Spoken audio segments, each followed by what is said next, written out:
வணக்கம் நண்பர்களே. இன்றைக்கி நம்ம பெருவிடை கிராஸ் நாட்டுக்கோழி குஞ்சு வளர்ப்பில் 45வது நாள். இப்போது நம்ம பெருவிடை கிராஸ் நாட்டுக்கோழி அங்கிட்டு மேய்ஞ்சிட்ருக்கு. இப்போ நான் கம்பு எடுத்து வரோம், உடனே ஓடி வந்துச்சு. 45வது நாள் குஞ்சோட வளர்ச்சி எந்த அளவில் இருக்குதுன்னு பார்த்துக்கோங்க. இன்னும் இந்த பெருவிடை கிராஸ் கோழி முட்டை இடலை.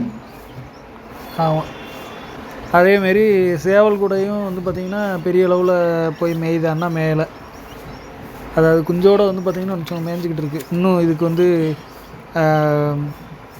முட்டை கூடலைங்கிறப்போ நல்லது.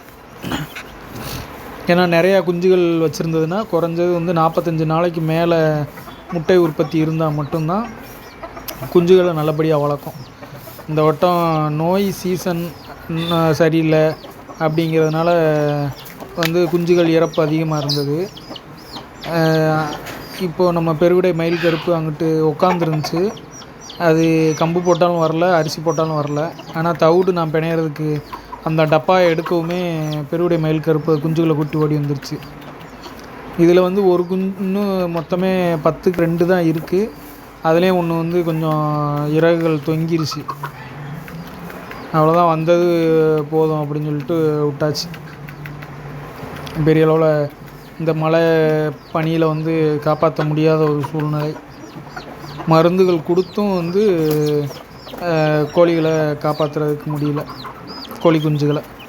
அப்புறம் இப்போ ஒரு புது பிரச்சனை என்னென்னா, கோழிச்செல் கொஞ்சம் பார்த்திங்கன்னா அதிகமாக ஒட்டுற மாதிரி இருக்குது இந்த ஒரு 2-3 டேஸாக. அதை நான் என்ன பண்ணுறேன்னா, எருக்களஞ்செடி இருக்கு இல்லையா, அதை ஃபுல்லாக பார்த்திங்கன்னா இப்படி வெட்டி போட்டோன்னு சொன்னால் அந்த கோழிச்சல் பூரா அந்த எருக்களஞ்சி இலையில போய் ஒட்டி இறந்துரும் அப்படிம்பாங்க. அதுக்காக எருக்களஞ்செடிகளை அப்படியே வெட்டி கோழி கூட்டுக்குள்ளே, அதுபோக பார்த்திங்கன்னா அந்த கோழி கூட்டு முன்னாடி எல்லா இடத்துலையும் போட்டு விட்ருக்கேன். அவ்வளோதான் நண்பர்களே.